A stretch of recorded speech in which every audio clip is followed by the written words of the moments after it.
Assalamualaikum warahmatullahi wabarakatuh. Pemirsa sahabat Mahkota Cahaya Channel yang dirahmati Allah Subhanahu wa taala, kembali lagi bersama saya Ibnu Said.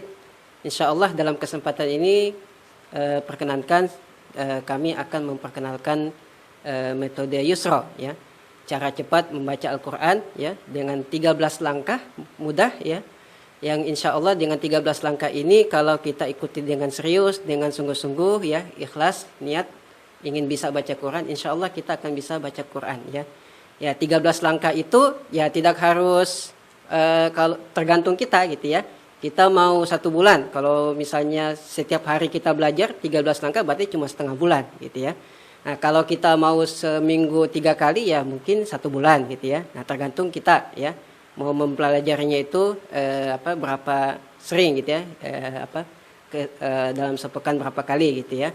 Nah, semakin setiap hari kalau kita misalnya mau mempelajarinya, insya Allah dalam waktu tidak sampai setengah bulan kita bisa baca Quran dengan izin Allah Subhanahu Wa Taala. Nah, hadirin yang dirahmati Allah Subhanahu Wa Taala, metode Yusra ini ya kita perkenalkan 13 langkah menuju mahir tilawah ya. Nah, maksudnya mahir tilawah apa sih? Mahirnya artinya dia lancar dan juga fasih membaca Al-Quran ya, lancar dan juga bertajwid tentunya gitu ya. Dan insya Allah dalam waktu dekat ini kita juga akan mengadakan pelatihannya gitu ya. Silakan bagi yang ingin mengikuti atau nanti dibuat setelahnya gitu ya. Karena untuk saat ini sudah penuh gitu ya. Nah saat ini mari kita sejenak melihat, mereview kembali kenapa sih kok bisa 13 langkah bisa baca Quran gitu ya. Nah 7 tahap pertama itu kita membaca Al-Quran itu agar lancar ya, agar lancar, dan kemudian 6 tahap berikutnya itu adalah agar kita bisa membaca sesuai dengan tajwid. Nah, saya kasih contoh ya, misalnya ini untuk lancar gitu ya, agar kita lancar membaca Al-Quran dulu nih gitu ya, bagi sahabat-sahabat pemirsa di rumah yang belum bisa baca Quran sama sekali, bisa menggunakan metode ini gitu ya, dari nol ya. Jadi kayak di Pertamina aja tuh, ngisi bensin tuh dari nol gitu ya. Nah kalau kita belajar Al-Quran dari nol insya Allah gitu ya. Nah misalnya kita buka di halaman ini ya, halaman ke-5 ya, tahap pertama ya. Tahap pertama ini kita tentu saja mengenalkan huruf dulu ya. Nah tentu saja ada perbedaan nih antara mengajarkan ya, antara yang belajar usia anak-anak dengan yang usia dewasa gitu ya. Nah secara umumnya metode Yusra ini kita kita ajarkan dengan konsep yang namanya BLAS ya. Apa itu BLAS gitu ya? Pertama B-nya itu berurutan ya, berurutan sesuai 13 langkah gitu ya. Artinya nggak boleh lompat-lompat nih gitu ya. Nah, yang berikutnya melafalkan. Jadi harus dilafalkan nih gitu ya. Jangan diam-diam aja gitu ya. Nah, perlu kita lafalkan huruf-hurufnya, cara bacanya gitu ya. Dilafalkan, diikuti oleh dibaca oleh gurunya dan diikuti oleh murid. Ya, makanya bagusnya sih memang belajar langsung sama gurunya ya gitu ya. Nah, kemudian yang ketiga itu A. Maksudnya apa itu A? Accountable. Maksudnya apa? Setiap kali kita belajar itu dicatat dalam buku penghubung ya, atau buku yang namanya mutabaah ya. Sehingga progres harian kita itu tercapai gitu ya. Nah, kemudian S-nya itu sesuai dengan cara belajar masing-masing ya. Kita mungkin mengenal ya, ada beberapa cara belajar ya, satu sama orang lain itu beda-beda gitu ya. Ada yang metode yang belajarnya itu visual ya, dia cuma ngeliat aja tuh ya, kita cuma ngeliatin hurufnya, kita sebutin ini huruf A, itu bisa tuh A gitu ya.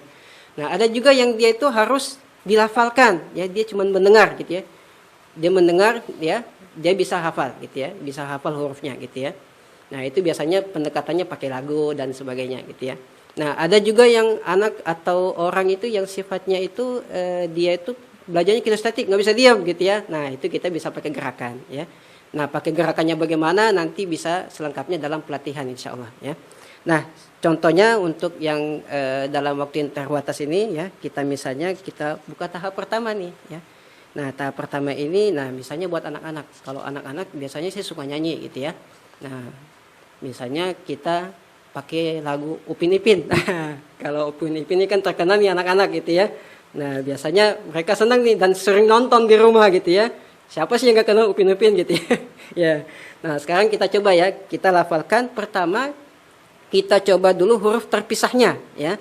Huruf terpisah. Tapi melafalkannya bukan dengan menyebutkan nama hurufnya, tapi langsung dengan harokatnya ya. Jadi nggak usah disebutin harokat A, I, U, nggak usah gitu ya. Langsung aja A, ini harokat kalau di atas A, kalau di bawah A, itu nggak perlu gitu ya.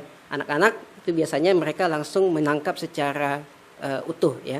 Nah, kita bisa mulai misalnya ya. Kita nyanyiin dulu tuh lagunya ya. Sambil kita tunjuk ya.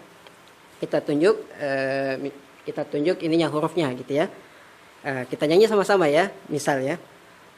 Abata saja ha kho dada roza sa sha so do to do a go fa ko kalamana wahala. Nah, seterusnya gitu ya. Kita nyanyikan. Nah, diulang-ulang tuh ya. Abata saja ha kho dada roza, terus begitu ya sampai selesai huruf hijaiyahnya ya. Ini bagi yang belum kenal sama sekali gitu ya, bisa juga seperti itu sambil kita tunjuk ya. Nah, setelah itu di sini kita sajikan sudah berbentuk huruf sambung ya. Jadi menunjuknya itu langsung aja gitu ya. Kita jadi sehingga mengenalkan hurufnya itu anak-anak bisa langsung tahu itu huruf sambung ya. Itu dibacanya a, ba gitu ya. Nah, kita misalnya kita coba lagi ya. A, ba, ta, sa, sambil ditunjuk ya. Ja, ha, kho ya. Terus ya sambil menunjuknya itu ya. Kita tunjuk itu huruf-hurufnya, huruf sambungnya juga gitu ya. Huruf sambungnya ya. Nah, setelah itu kalau misalnya sudah selesai gitu ya. Misal ini kan anak belum hafal nih ya, belum pada hafal, cuman lagunya doang gitu ya. Nah, kita coba berurutan ya. Misalnya di baris pertama dulu ya. Kita nyanyikan, tapi ulang-ulang. Diulang-ulang lagi gitu ya. Abata sa abata sa abata sa aba gitu terus ya. Satu baris saja dulu biar mereka hafal. Terus begitu lambat semakin ke sini kita lambatin. Abata saja abata sa abata gitu terus ya sampai dia hafal tuh. Kalau diulang terus dia hafal. Nah, setelah itu baru kita tunjuk a ba ta sa tanpa lagu ya. Setelah itu kita minta dia sebutkan ini huruf apa. Kalau dia lupa nggak apa-apa ya. A misalnya ba ta sa ya. Jadi kita menunjuknya langsung aja ya. A ba ta ya sa gitu ya. Jadi tanpa kita jelaskan ini huruf sambung nggak perlu ya. Jadi yang penting namanya dia tahu itu huruf tersebut ya. Nah, setelah itu begitu terus ya. Kira-kira satu pertemuan gitu ya kita hafalkan dulu ya. Setelah itu kita suruh baca berurutan ya. Kalau sudah kenal huruf ya kita mulai dari atas dan kita mulai dari acak ya. Setelah berurutan lalu diacak ya. Misalnya kita sebutin ini huruf apa ya. Kalau dia lupa ya ingetin lagi ya. Nah, setelah itu kalau sudah hafal huruf ya, kita kemudian masuk ke kalimat. Tapi kalimatnya semuanya itu berharokat fathah semua gitu ya. Nah, kita bacain dulu gitu ya. Ini huruf A apa gitu ya. Nah, misalnya dilupakan, kadang-kadang suka mikir tuh apa ya hurufnya. Kita nyanyiin lagi. A, ba, ta, sa. Habis itu apa? Ja, ja gitu ya. Nah, setelah itu kita tunjuk lagi. Ini huruf apa? Ja, ha, ja misalnya gitu. Nah, dia udah bisa ngeja nih. Berarti dia sudah bisa baca huruf sambung dari sini gitu ya. Nah, tinggal kita poles saja. Kalau sudah seperti ini bacanya jangan dijeda ya. Jadi misalnya bacanya jangan ja, ha, ja ya. Jadi jangan seperti itu lagi bacanya. Bacanya ja, ha, ja, ya. Jahada ya. Jazada. Nah, bacanya seperti itu. Nah, dari sampai sini dia insya Allah sudah bisa lancar baca huruf sambung ya. Tinggal nanti seterusnya ya untuk lancarnya kita tinggal menggantinya aja harokatnya dari kasro lalu kemudian dhammah dan juga kemudian sukun. Begitu seterusnya insya Allah dalam waktu kira-kira 7 pertemuan kita sudah bisa lancar baca Al-Qur'an ya. Dan setelah itu masuk di ilmu tajwidnya ya. Ilmu tajwid ini ilmu praktis ya. Jadi tidak harus menguasai istilah ya.